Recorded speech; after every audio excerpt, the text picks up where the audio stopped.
Everybody dreams of summer and a fresh pineapple.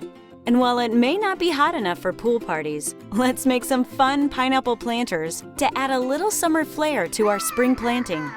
You'll need a planter, plastic spoons, wire snips, a hot glue gun and glue sticks, and adhesive gems. Spray paint in a drop cloth. I'm using Rust-Oleum's 2X paint and primer in Summer Squash. First, use the wire snips to cut the handles off of the plastic spoons. Add a bit of hot glue to the bottom and the sides of the spoon and stick it onto the planter so that the top of the spoon sets higher than the top edge of the planter. Continue gluing spoons onto the planter to make the first layer.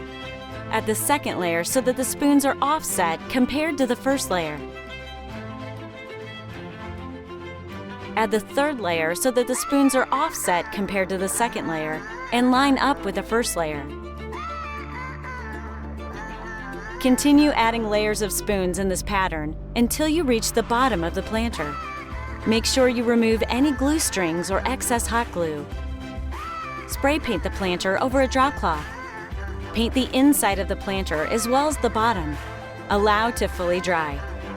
Once dry, add the adhesive gems to the center of each of the spoons. Add a plant to complete the look. On the fly, DIY.